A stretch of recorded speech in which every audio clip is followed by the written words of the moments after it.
Hola, buenos días. Encantada de estar con ustedes otra vez más. El Comité de Ética, con mucho gusto, se acerca a dar este curso como hace unos cuantos años ya. Lamentamos una vez más tener que hacerlo en estas condiciones a distancia, pero bueno, lo hacemos igual con el mayor cariño y siempre con la idea de que el año que viene lo volveremos a hacer presencial y podremos mirarnos y abrazarnos. Es nuestra esperanza de siempre. Hoy vamos a hablar de los aspectos morales vinculados de alguna manera a esta pandemia COVID que nos aflige. Cada vez que nos preguntamos sobre nuestras responsabilidades morales, por qué hacemos lo que hacemos, está bien o está mal, deberíamos hacer otra cosa, estamos reflexionando en forma ética, porque la ética es ni más ni menos pensar la moral, pensar la razón moral de nuestros actos. Lo que es bueno, claro, es un ejercicio importantísimo. El recorrido de hoy va a ser muy diverso porque, como ustedes saben, el Comité de Ética está conformado por personas que vienen de las distintas disciplinas. Así, el doctor Tasso, que viene de la medicina y de la biología, nos va a hablar sobre el rol de los científicos, los que tratan de generar el conocimiento de calidad, el conocimiento validado, tan importante en estas épocas de generación de vacunas. ¿Qué se puede y qué no se puede hacer o qué no se podría hacer, no debería hacerse cuando se intentan producir vacunas, medicamentos en velocidad, digamos, agobiados por la sensación de urgencia que es propia de esta pandemia, que ha puesto el mundo patas arriba, ¿verdad? Y parado las economías. También vamos a hablar si hay una justicia, si se está respetando una justicia en la distribución de las vacunas. Sabemos que no, que en realidad ha sido un gran fracaso no poder ponernos de acuerdo los seres humanos en lograr un reparto más equitativo de las vacunas, sino que se han producido los acaparamientos de los países poderosos que han, digamos, abarrotado sus reservas varias veces su población, lo cual es una actitud bastante necia, además de tremendamente egoísta, porque en los países que no van a recibir vacuna o que no lo están recibiendo, se producen grandes cantidades de pacientes, se produce un laboratorio natural de multiplicación de virus, donde se generan todas las cepas más agresivas por selección natural.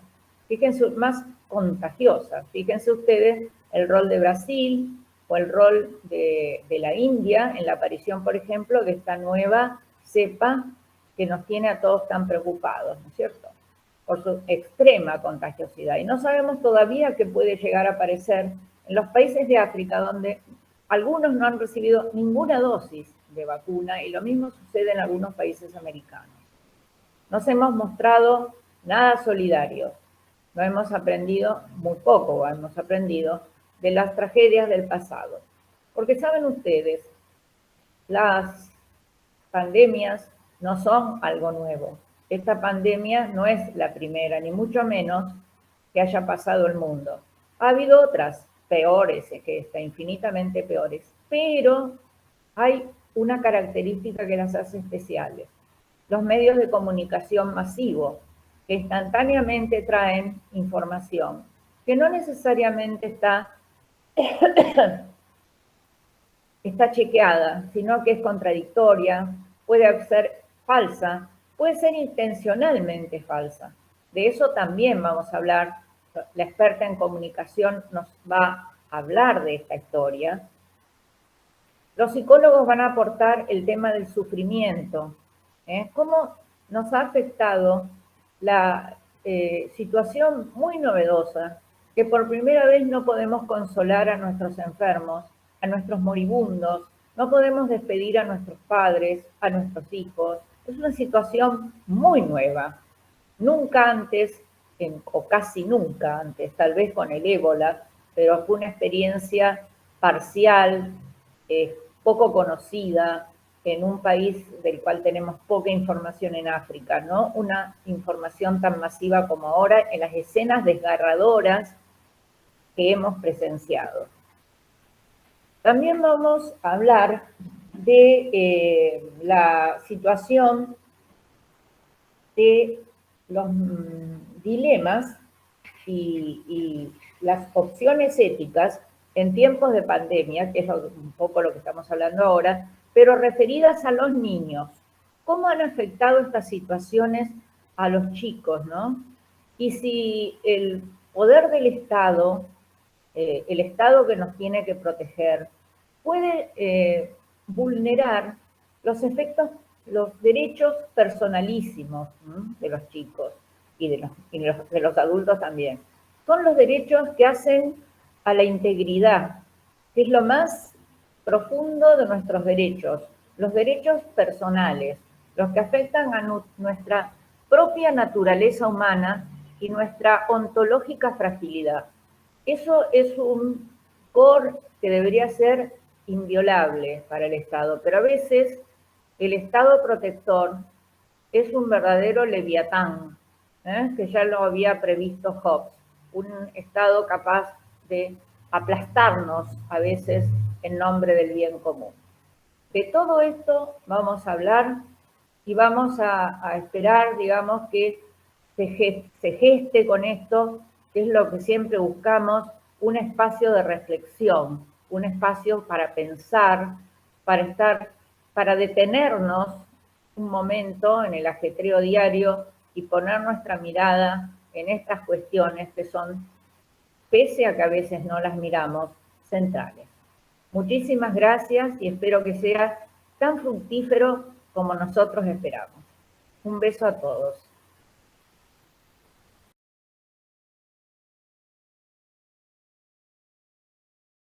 Muy buenos días a todas y todos para este curso de adultos mayores y bueno, la pandemia ha atravesado todos los estamentos de la sociedad y bueno, también le toca al tema de las creencias instaladas por la investigación versus las otras que generalmente se les llama creencias ocurrentes. Bueno, la historia es que uno podría decir, uno profesa o no una religión, tiene un espíritu de religiosidad, el cual en realidad tiene esto de religión, significa que uno está religado a algo. No hace falta decir que acá en Rosario, respecto de las escuadras futbolísticas, hay algunos religados a la zona del Parque Independencia y otros más religados a la zona de Alberdi, y de ahí lo dejamos, y lo mismo vale para el periodismo, para los escritores, los cantantes, etcétera. O sea, está todo muy bien porque somos personas gregarias y tiene que ver mucho con la condición humana, esto de estar vinculado a esto que un antropólogo inglés, West, lo llamó una vez las tribus urbanas. Perfecto.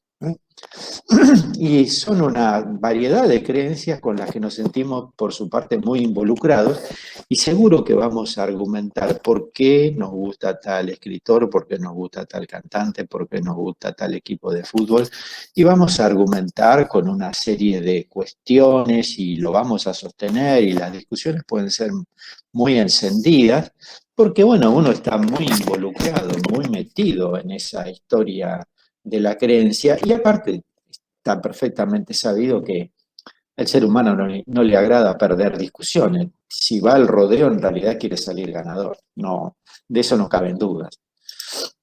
Pero desde la óptica de la ciencia, cuando uno quiere conocer, en realidad lo que quiere es incrementar nuestro bagaje de creencias auténticas.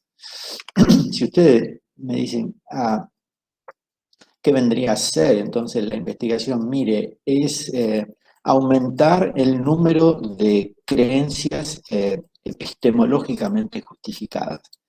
Yo creo en tal cosa por esto y esto, que ya no es porque las cuestiones muy subjetivas que hacen a mi manera de interpretar y ligarme, sino porque hay hechos que desde el punto de vista de la epistemología en la ciencia le decimos la cuestión fáctica. Y entonces lo que nosotros pretendemos es ubicar las cosas en su perfecto lugar y dotarlas del sustento que brinda un conocimiento genuino y correctamente adquirido a través de la razón. La investigación científica como actividad humana parte de una hipótesis, sobre todo las ciencias fácticas, en base al razonamiento lógico, y después efectúa esto que nosotros llamamos el estudio clínico, o el experimento, o el ensayo, que ustedes han leído tan frecuentemente durante este año y medio de la pandemia, porque en realidad lo que uno hace en ese experimento, ese estudio, es tratar de ver si las consecuencias observacionales de la hipótesis se verifican en los hechos.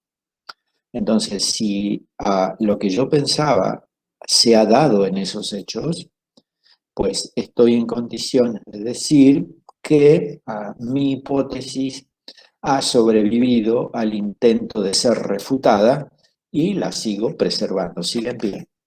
Y cuántas veces yo más preserve mis hipótesis de los intentos refutatorios, más robusta se vuelve ella, lo cual no significa que va a ser una verdad absoluta, pero sí ya puedo yo hablar desde el lugar donde digo, señores, esto que sostenemos está avalado por tales y cuales hechos. De modo que eso es instalar lo que nosotros hablamos de las creencias auténticas y que están de la mano de esta historia de la investigación. Entonces, desde esta perspectiva y dentro de los diferentes tipos de conocimiento proposicional en el cual está esto de la investigación, contamos con el provisto por las ciencias fácticas. Las ciencias fácticas, pues pensemos en lo físico, todo lo que es biología, pero para el lado de la medicina, nosotros nos apoyamos muchos en las biomédicas porque le han permitido avanzar enormemente a la práctica de la medicina, proveyendo nuevas maneras de entender tal o cual enfermedad, y a partir de que uno lo entiende mejor, puede tener pautas que le permitan diagnosticarla antes o lograr una medición mucho más aproximada de hasta cuánto afecta a tal enfermedad, y lo que después todos queremos al final es encontrar alguna manera de mitigar el daño de la enfermedad y, si es posible, controlarla totalmente. Y que viene esa bendita palabrita que se usa mucho, con la cual a mí realmente no me agrada demasiado, que es la palabra curar. En realidad, a ningún médico cura, el médico trata.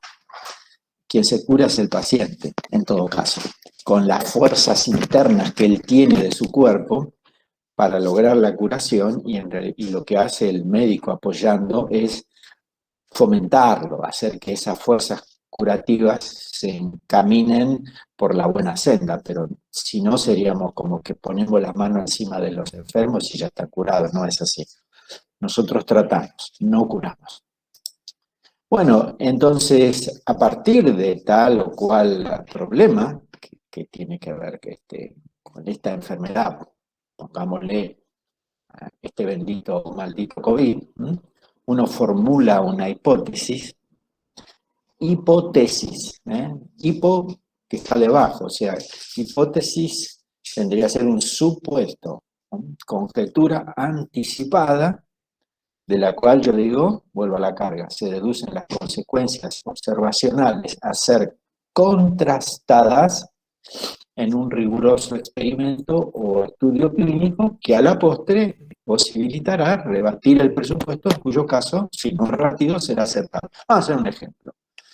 Yo digo que los benditos anticuerpos neutralizantes del virus de COVID impedirían la entrada del virus a las células, con lo cual, si yo tengo una buena cantidad de esos anticuerpos neutralizantes, en el supuesto que me expongo a este virus, me va a ir mejor.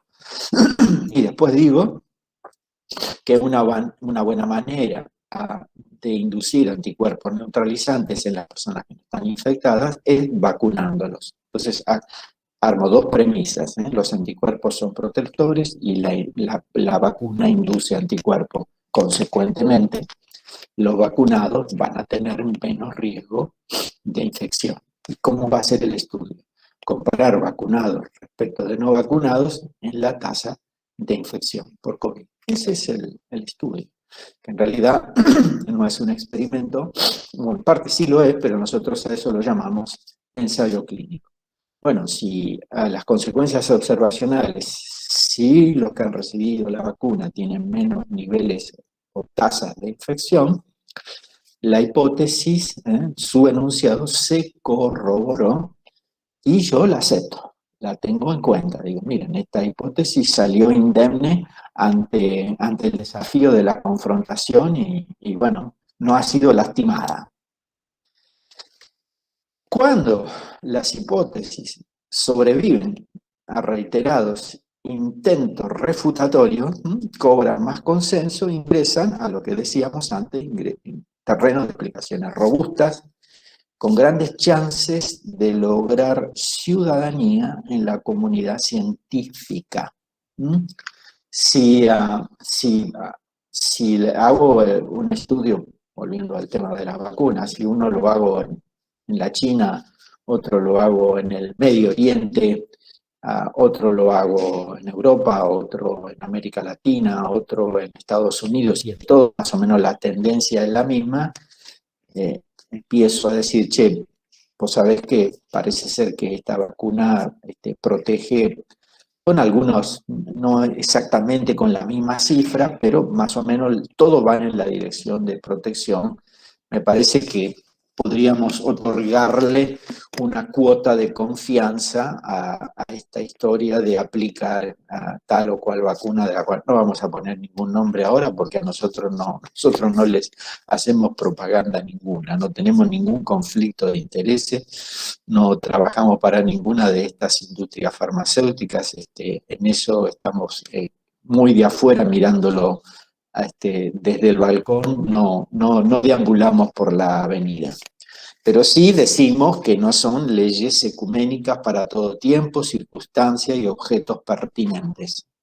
En lo que hemos estudiado se dio, y lo hemos estudiado en distintos escenarios, con lo cual nos sentimos más seguros que un solo escenario.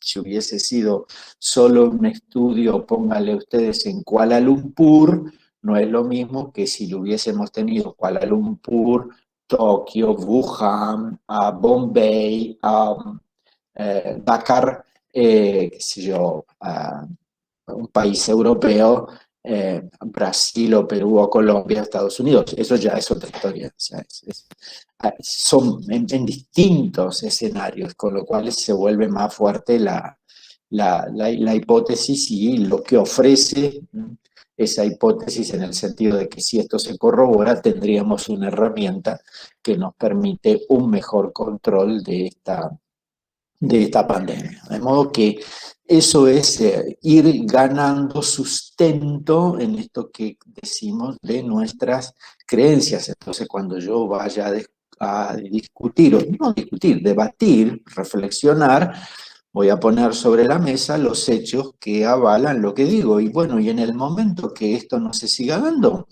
desde el punto de vista de la ciencia no hay ningún problema en cambiar el discurso, porque si hay algo que la ciencia nunca será, es un dogma. O sea, siempre se revisa, por eso hablamos de conocimiento proposicional. ¿Qué quiere decir? Que la ciencia provee de proposiciones temporalmente aceptadas. Esto es lo mejor que hoy tenemos. y si las herramientas mejoran y podemos contar en el futuro con algo superior, pues lo adoptaremos y nadie se va a rasgar las vestiduras porque se trata de una actividad científica. El hecho de que la verificación experimental se asiente sobre procedimientos cambiantes, exige que uno esté abierto a planteos y abordajes alternativos. Y además, si uno no hubiese estado abierto a esto, muchos avances no habrían tenido lugar. De modo que cuando alguien suena la campana en algún lugar del mundo de alguien que dice yo he visto esto y aquello, pues dentro de este sistema de la ciencia que se la llama, una de las características, sistema sistemático, porque uno está inserto en el gran sistema científico de la comunidad científica planetaria, y bueno, eso permite una regulación. Lo vieron en tal lugar y lo corroboraron en el otro, o lo vieron, pero bajo estas condiciones, si se las cambiaba no era tan así. Bueno, todo lo habitual que tiene el procedimiento científico, bueno, y siempre abierto y escuchar. El oído está siempre atento para ver si hay alguna innovación. Así que bueno, y de ahí viene lo que hablábamos al principio, lo de las creencias. No obstante, volviendo a esto del experimento, que la objetividad va a resultar inalcanzable, uno intenta despojarse de sus subjetividades y volver a someter la idea a la corroboración experimental. ¿Por qué yo digo que la objetividad resulta inalcanzable? Porque yo soy un sujeto, no soy un objeto. Yo pienso con mis conocimientos, con mis ideas, dentro de un paradigma, dentro de una trayectoria, una tradición, una experiencia, una formación. Yo no investigo el objeto de estudio desde todos los ángulos posibles, lo investigo desde el que yo puedo ver, de modo que tengo que ser consciente de eso, pero bueno, voy a intentar, y lo debo hacer, y debo ser exitoso en esto de poner a un costado mi corazoncito, mis apetencias. Yo tengo que interpretar fríamente lo que son los datos, de la mejor manera, de la mejor imparcialidad. ¿Está? Bueno, y en un momento aparece el hallazgo capaz de abrir una brecha. Ha aparecido este dato, qué suerte, y bueno, imagínense ustedes, vuelvo a la carga en esto de la pandemia, cuando aparece que tal o cual vacuna ha dado protección en este lugar, ha dado en el otro, y nosotros veníamos hablando para junio, mayo, julio del año pasado, que esa manera de preparar vacunas podía ser más o menos efectiva, y bueno, después empezaron entre noviembre y diciembre datos que decían que pintaba por ese lugar, y después se empezó a vacunar hacia fin del año pasado, y en la medida que se iba vacunando gente iban apareciendo datos del mundo real, diciendo que, por ejemplo, que en Israel la cuestión había habido una gran caída de casos, otro caso en Brunei, otro caso en Nueva Zelanda, o sea que aparecen ratificaciones sucesivas y uno va trepando hasta proposiciones, fíjense lo que yo digo, de generalidad creciente.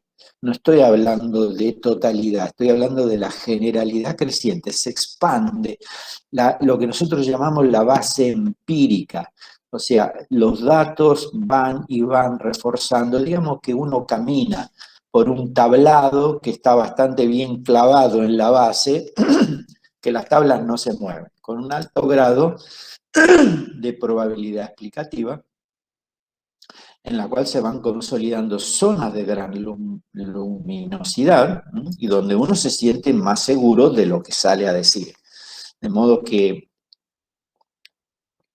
saben ustedes que hay una actividad típica de la ciencia que es la comunicación, la divulgación. Bueno, llegado al punto y más en esta época donde la gente quiere saber por dónde pasan las cosas, y uno dice, bueno, mire, de esto nos sentimos más seguros en lo que decimos. Lo otro todavía falta, porque ninguno de nosotros tiene la bola de cristal. Y también sobreviene la estadística. Cuando uno tiene una enfermedad, no sabe cómo la va a sacar.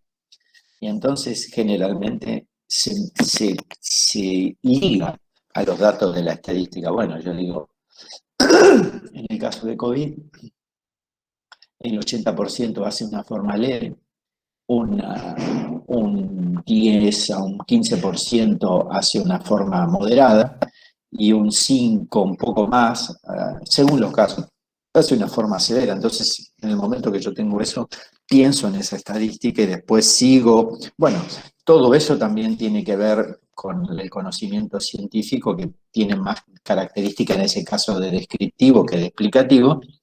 Y es esto útil para monitorear los riesgos a futuro y si se quiere, hasta una utopía de que uno controla.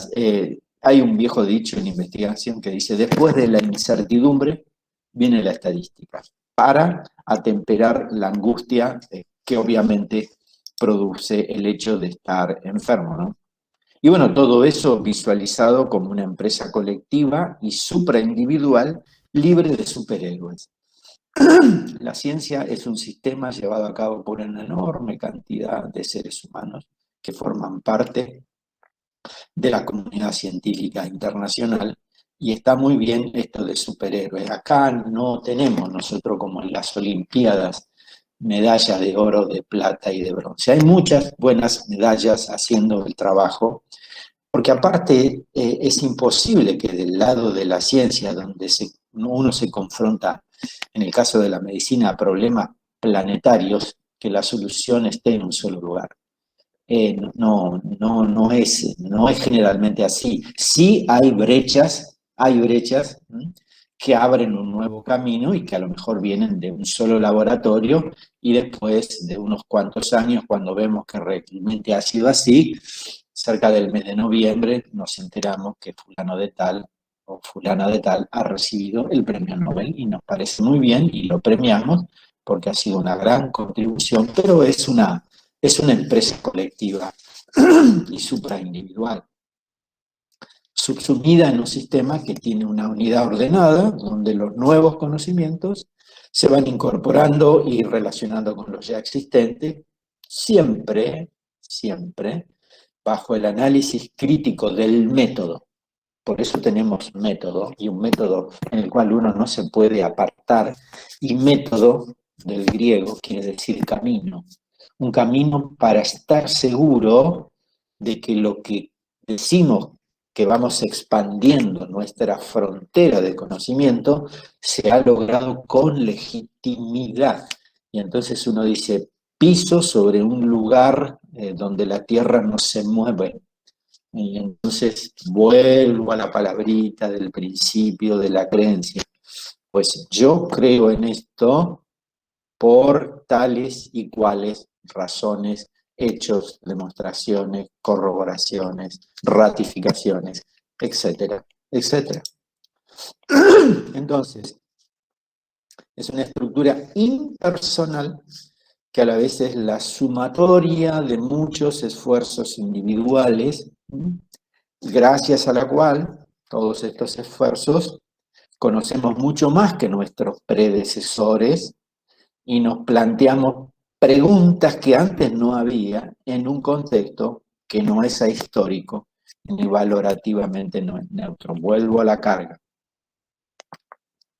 Los investigadores son primero personas, son sujetos, por lo tanto están metidos en un tiempo, por eso digo que no es ahistórico ni tampoco es valorativamente neutro. Estamos todos atravesados por nuestras propias formaciones, por nuestras propias singularidades, por nuestras propias subjetividades, pero a la hora de interpretar los hechos de un ensayo clínico, yo tengo que tener en cuenta los datos duros, fríos, que pueden ir con lo que yo pienso o no, y cuando van de acuerdo, digo, bueno, hasta podríamos brindar con una copa de buen champán. Y cuando no da, bueno, volvamos a empezar, reformulemos, cambiemos tal cosas y vemos, y bueno, un buen día probablemente tengamos más suerte.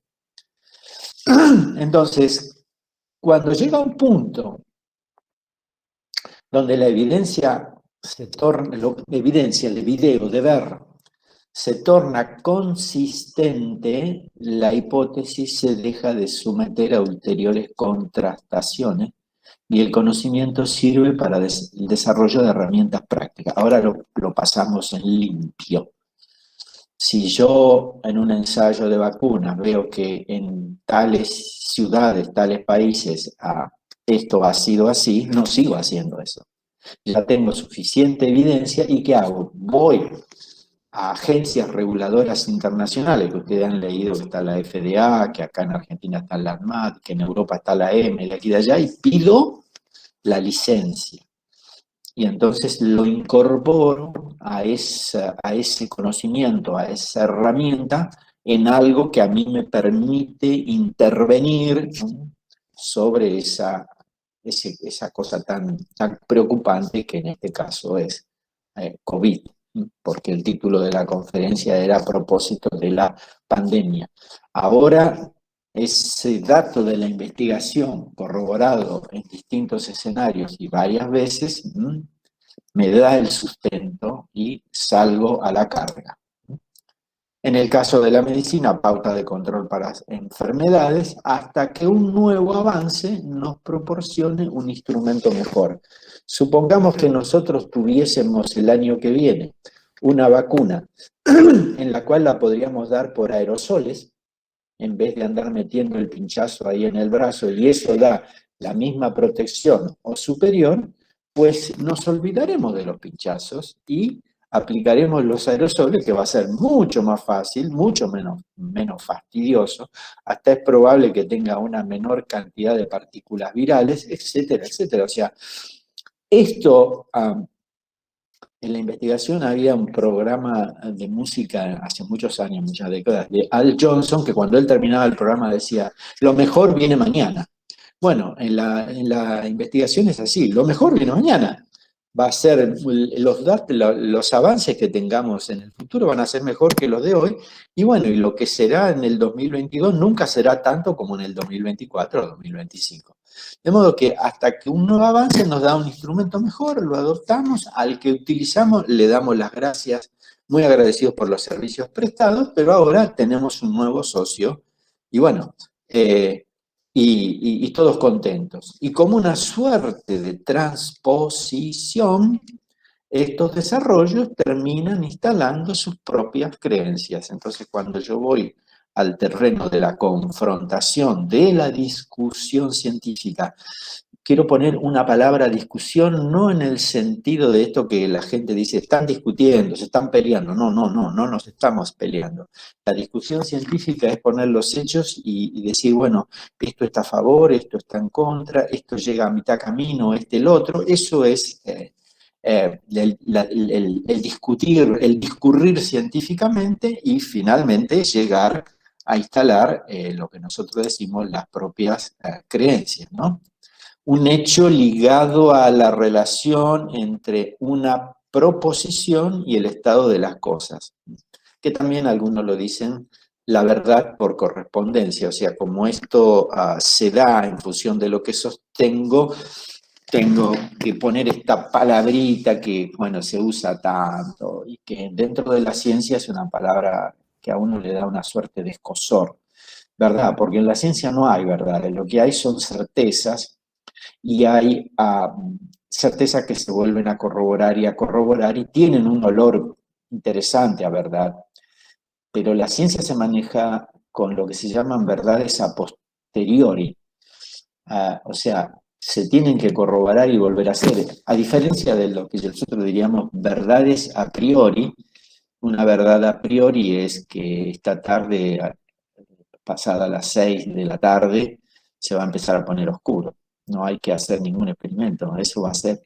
Y si no es porque el mundo se está dando vuelta pata para arriba, si a nadie le va a interesar, porque es probable que no siga como mundo.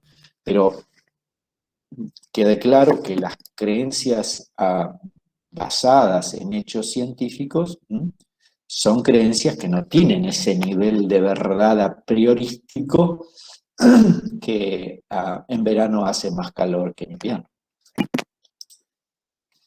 Y entonces, ¿a qué verdad es la que nos estamos refiriendo?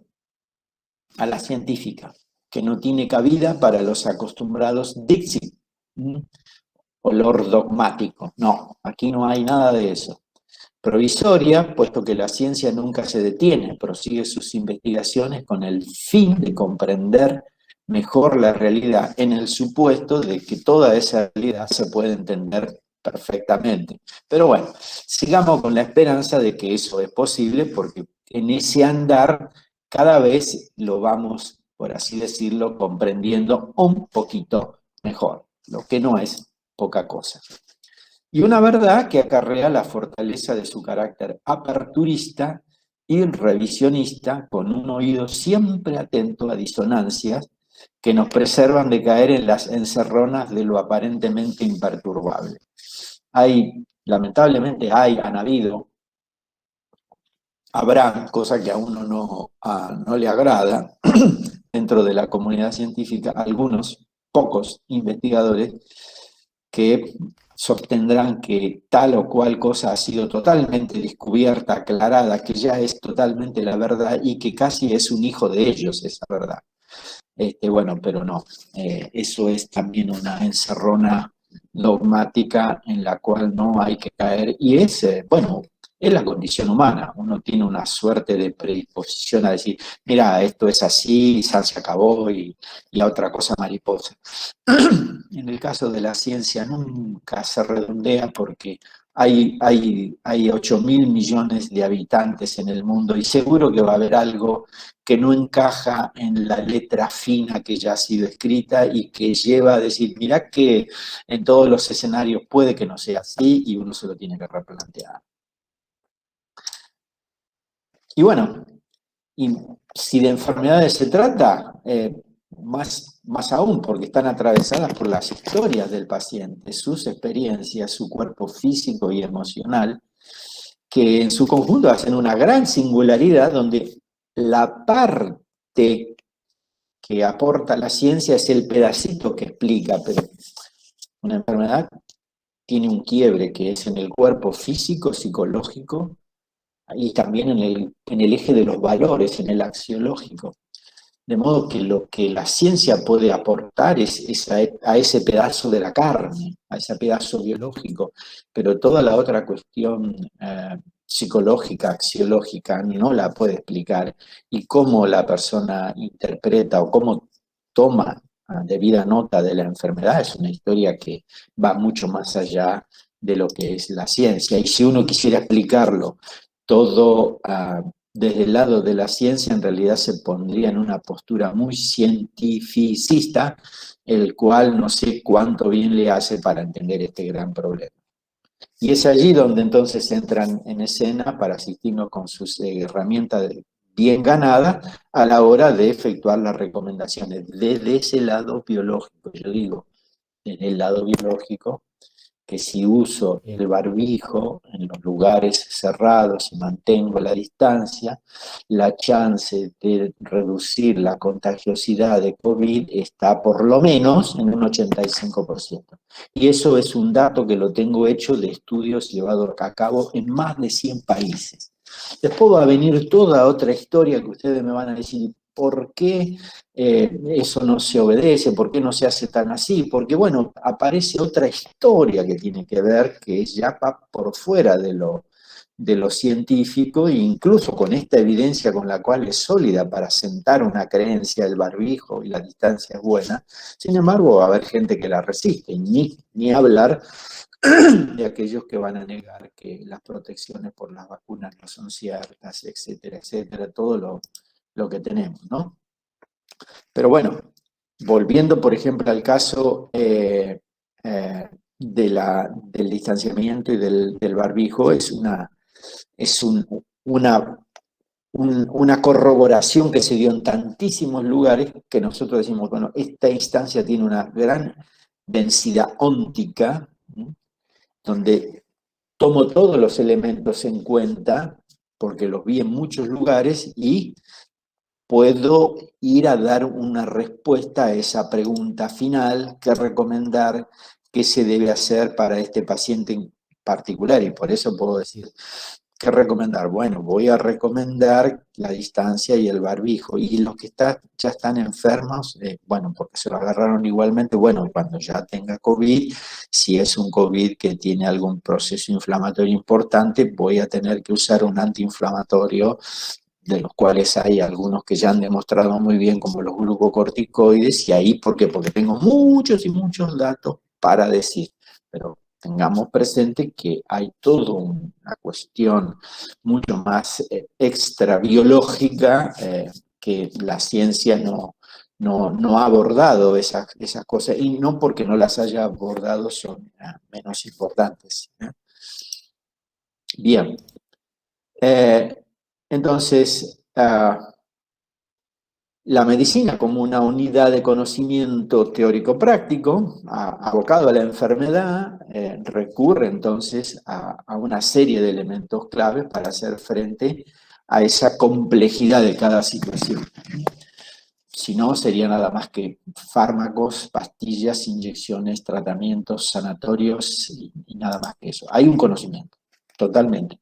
Si no conocemos, si no tenemos el manejo de estos aportes científicos, nos manejamos con una suerte de liviandad. Entonces yo tengo que tener esas creencias sustentadas en buen conocimiento, bien ganado. Después tengo que tener destreza, tengo que saber manejarme, o sea, para eso me he formado, tengo que tener criterio, como en cualquier cosa de la vida. Cuando tengo que manejar los conocimientos, tengo que tener ese criterio, si no estoy muy mal, responsabilidad y prudencia. ¿Sí? Y guiada por el omnipresente principio de cuidar, cuya la raíz latina de coidar está relacionada con cogitari, del amigo Renato Descartes, que alude a pensar como acción imbuida de atención, esfuerzo y dedicación. Cuando yo me dedico a cuidar a alguien, ese cuidado me lleva a pensar y a replantearme.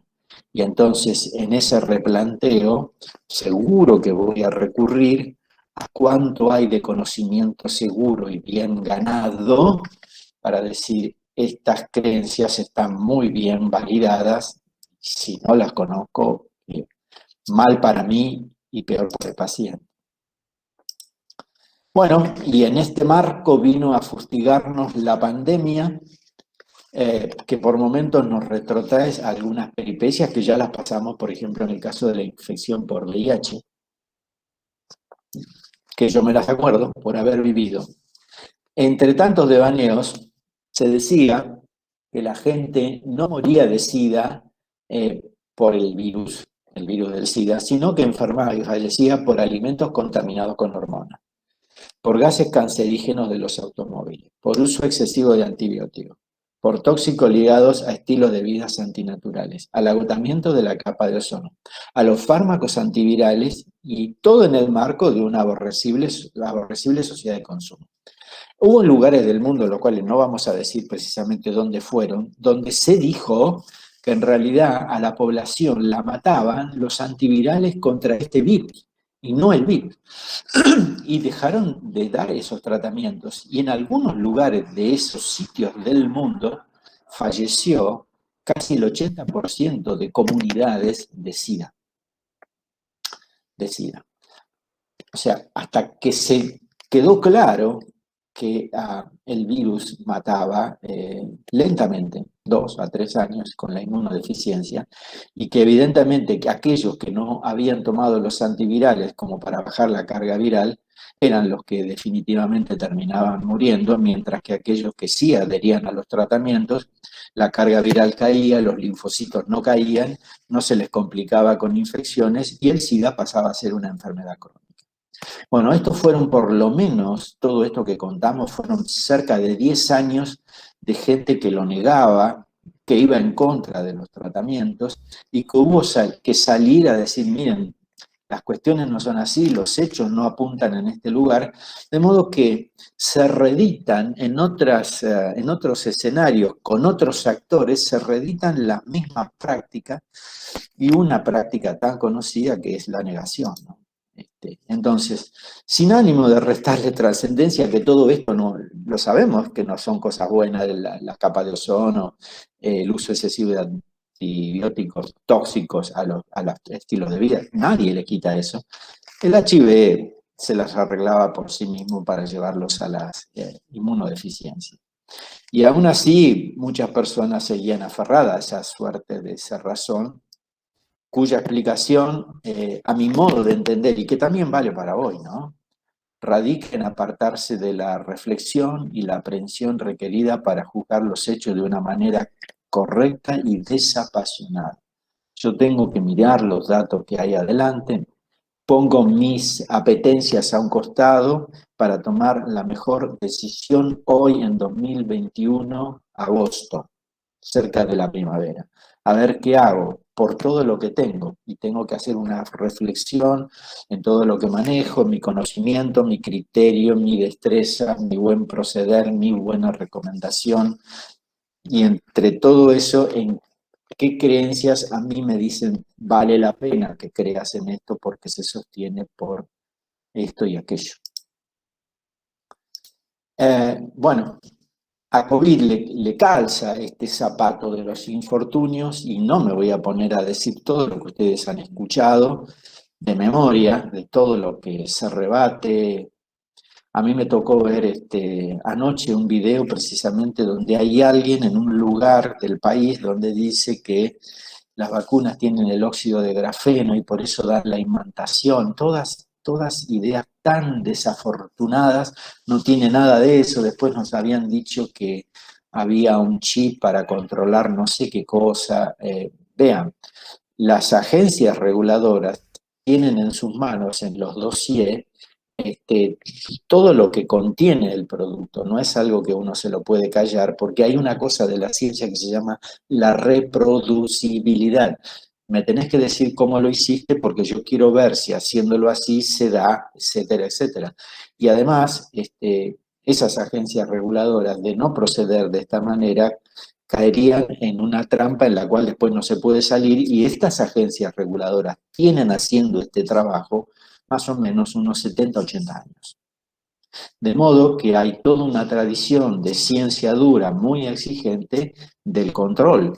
Nadie dice que puede haber algo que pueda ocurrir no previsto porque nadie adivina el futuro, pero se procede de la mejor manera, de la manera más sesuda, de la mayor profundidad posible en el análisis de cada cuestión que se va a recomendar. Bueno, y ante tantos enredos informativos que obran como un caldo de cultivo para estrafalarias y antojadizas ilusiones terapéuticas. No le pongo nombre, pero cada uno de ustedes ha escuchado que tal cosa y la otra es tan buena para esto y por qué no la usamos y esto. Y bueno, y uno necesita discursos basados en argumentos que la ciencia y el buen juicio clínico puede brindar, sea por lo aprendido a lo largo de situaciones analógicas a esto, o el cuerpo de resultados que se ha conseguido a lo largo de estos últimos 18 meses. Y no es cuando uno dice, esto no está demostrado, esto no lo recomendamos, no es que somos caprichosos y nos oponemos porque no tenemos datos, y uno tiene mucho miedo de terminar haciendo más mal que bien. Y bien, sin perder de vista que por lo precipitado de la hora, los tiempos para una justa ponderación en cuanto al peso de los resultados están abreviados, y hay gente que sale a la calle diciendo usémoslo, sí, pero la evidencia, la evidenciometría, todavía no dice que eso se puede usar, y hay gente que lo utilizó, incluso se habló de los fines compasionales y después terminamos viendo que en realidad eso no daba ningún resultado. Cualquiera de ustedes que está porque es de la época mía, yo voy cerca de los 69, se acordará, por ejemplo, de la acrotoxina. La acrotoxina era la solución de los cánceres y después quedó claro que no era ninguna solución, pero llevó más de 10 años poder rebatir eso, y la gente bregaba y quería la acrotoxina porque eso iba a ser la cura, ¿no?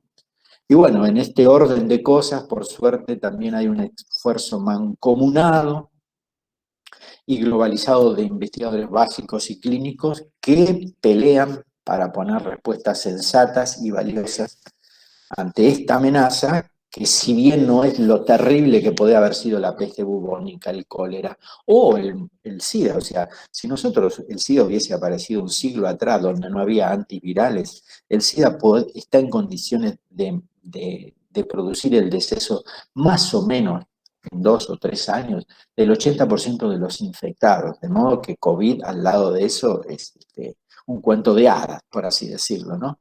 Pero bueno, COVID puso al mundo en pausa con todos los reveses que de ellos se desprenden, y no es que lo vamos a minimizar. Entonces, volviendo a esta historia de las creencias, establecer conexiones entre eventos aparentemente disímiles e interpretar la complejidad del mundo viene siendo desde hace bastante tiempo el mandato de la investigación. Podríamos decir que es una concepción de la modernidad, enunciada en el siglo XVII, y que después la Ilustración dice, bueno, pero ¿y cómo lo vamos a hacer? Y bueno, podríamos decir, ¿somos totalmente ilustrados? No, también eso está superado, pero hay herencias, hay legados de la Ilustración que nos han caído muy bien y nos sirven, y como nos sirven no nos vamos a apartar de ese tipo de cosas. Y entonces, a partir de ese conocimiento, lograr algún modo de intervención sobre la naturaleza y sus fenómenos, en lo cual termina, por así decirlo, instalando una creencia. En definitiva, COVID pone a girar una vez más la rueda del discernimiento, y con ello debe movilizar la mejor actitud que contamos para seguir creciendo como una sociedad de ciudadanos evolucionados. Y bueno, y aquí le ponemos fin a la cuestión, y esperemos que se haya podido disfrutar de esto o poner algunas cosas un poco más en claro. Muchas gracias.